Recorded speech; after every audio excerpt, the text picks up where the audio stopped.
What up, Ho Biscuits? It's your girl Skitten, back at it again.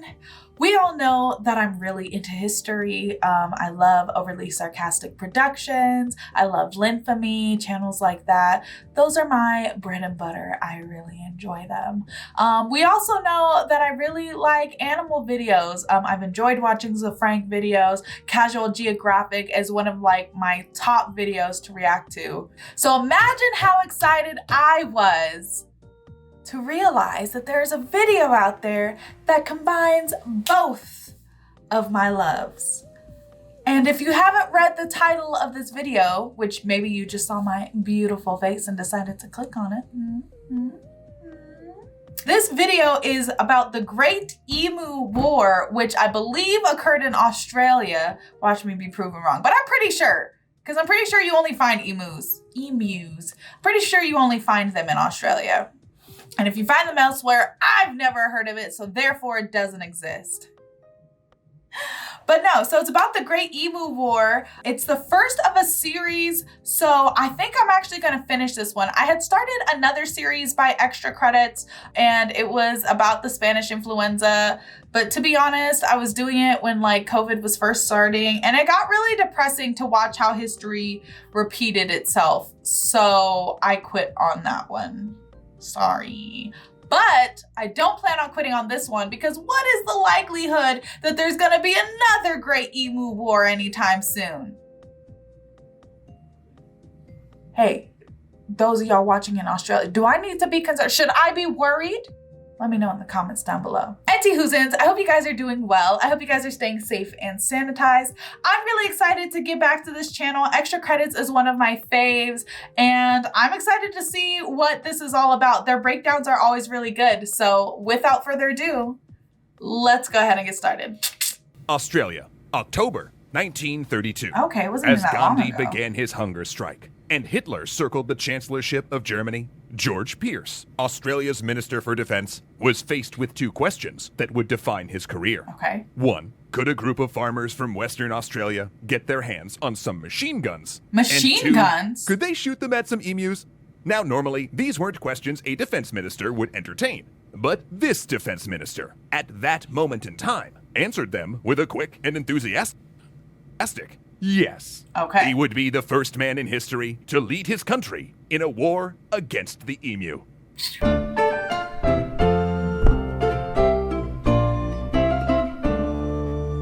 Thanks so much to Morning Brew for helping bring this history to life.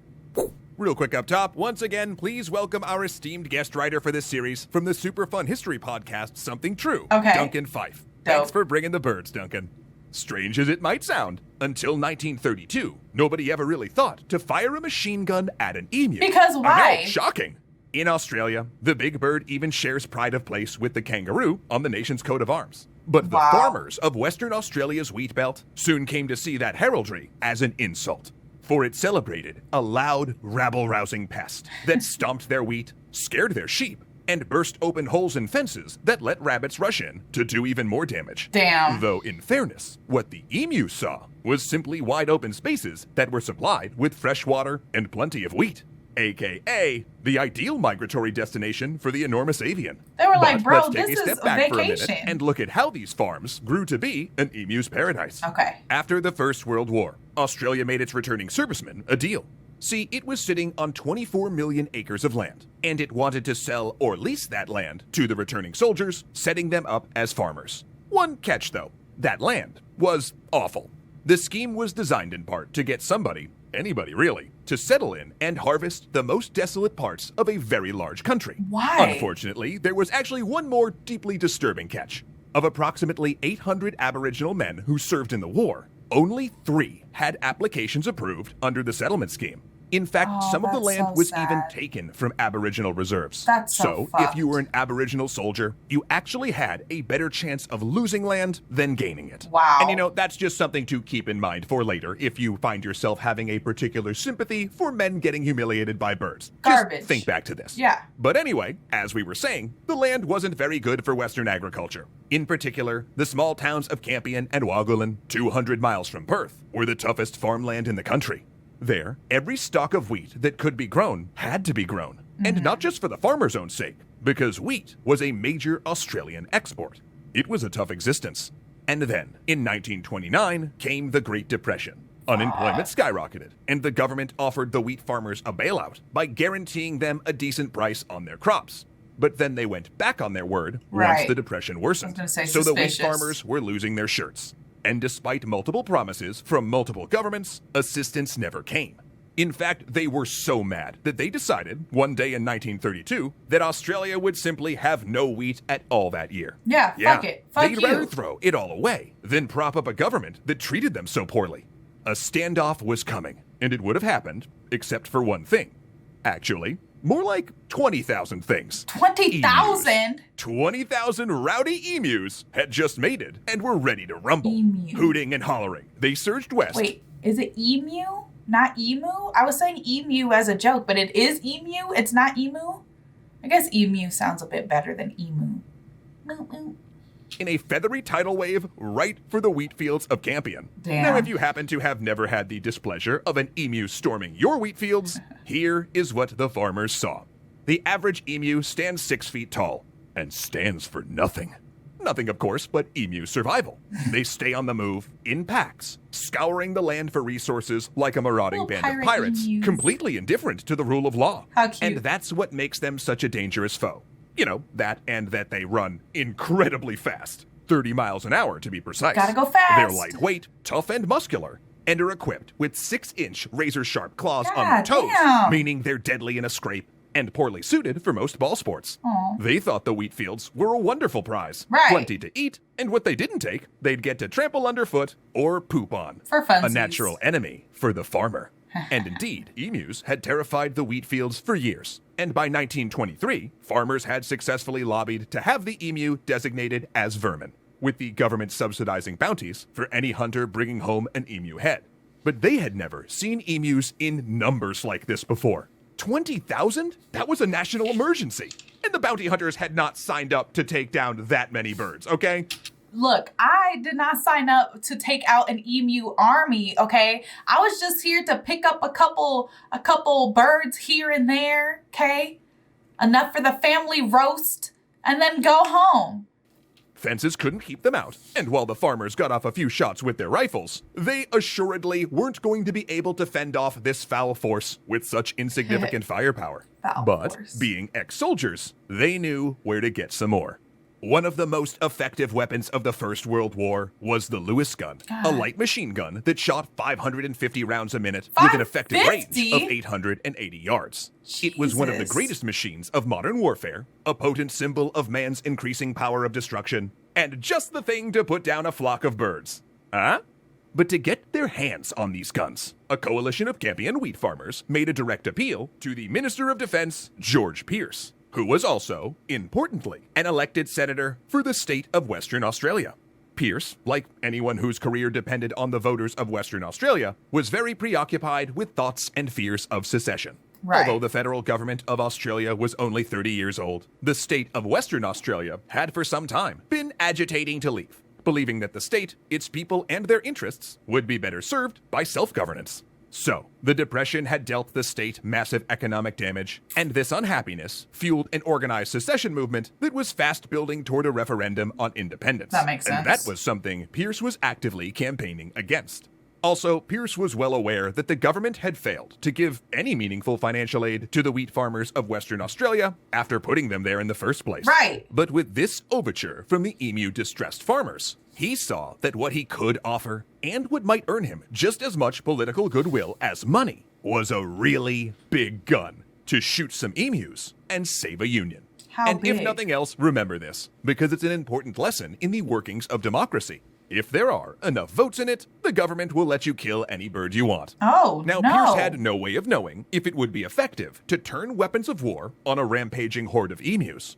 I mean, it had never been tried before, and a machine gun is not the emu's natural predator after all. But given the opportunity, Pearce was eager to provide a show of no force, way this a gun would dramatic be and accurate. undeniable demonstration of his party's friendship with the good, hard-working constituents of Western Australia. Okay. Although he wasn't going to pay for it. So here's the deal. What do you Pearce mean? struck. The farmers could have... What do you mean you're not gonna pay for it? You're gonna make me pay for it? You're not even paying me for my wheat, bro. You better pay for these damn guns. The benefit of 2 machine guns, but those guns could only be used by soldiers from the Royal Australian Artillery. The state government would have to pay for the transport of those guns, and the farmers had to arrange for the soldiers' accommodation and food. Boo. Meaning it was an official military operation at a price, but one the farmers were willing to pay. Okay. The emus, by contrast, unfortunately weren't able to earn or really understand the concept of money, which did put them at a significant disadvantage in the brewing conflict. Right. Pierce sent the farmers of Campion 2 Lewis guns with 10,000 rounds of ammunition. And those guns were under the command of Major Gwynedd Meredith, who was supported by 2 other soldiers, McMurray and O'Halloran, plus, usually, a cinematographer. Hey, and that Pierce gotta thought get that to insist film. on a cameraman does reveal how much he considered the mission to be a political opportunity. Right. Because, I mean, think about it. What economically depressed farmer in Western Australia would ever vote to secede after seeing wonderful footage of a soldier murking an emu with a machine gun, right? That's political gold right there. Meredith and his men set out for the front lines in Campion, confident of success. So confident, in fact, that they left with an order from their comrades in the Army's mounted infantry units to collect 100 emu skins to make stylish feathered hats for the officers. Okay. And come on. Why would they not be confident? Right. Why wouldn't they be able to come home with nice new hats? How hard could it be to kill a few birds? You know? I have 10,000 rounds of ammo. 10,000 rounds of ammo. 10,000. This should be cake. Easy as pie. The Australian Army had helped win a world war. So really, what were a few thousand birds? The wheat farmers, George Pierce, Meredith, and his men. They all assumed that the emus would be easy pickings. Right. But on the day they arrived in emu-occupied Campion, massive guns in tow, they had no idea of the painful lesson they were about to learn. Oh, that when you God. assume you are made an ass by an emu. Of course, you can see why this version of the saying never really caught on, because generally sayings don't require diagrams, but you get the idea. Stuff's gonna get real next episode. I cannot wait for you all to see it. I'm pretty excited. I'm pretty excited to see the next installment of that. That was really interesting. Like the backstory, obviously that's not what anyone ever talks about when they talk about, you know, the Great Emu War. They only ever talk about the like, oh, these soldiers got beat up by these emus. Ha ha ha ha ha. Look how stupid they were. Look how great nature is, right? But they don't ever talk about like the fact that these were disenfranchised farmers who had to deal with this bullshit. Like, that's just, I always appreciate the further context that is provided by videos like these with like extra credits and overly sarcastic productions. I always really appreciate it. It's always really interesting and it always leaves me hungry for more. I hope you guys enjoyed the video. Don't forget to leave your reaction requests and recommendations down in the comments below. I will be continuing this series. I'm pretty excited to do so. So other than that, peace out, hope, biscuits. It's Skittenlit.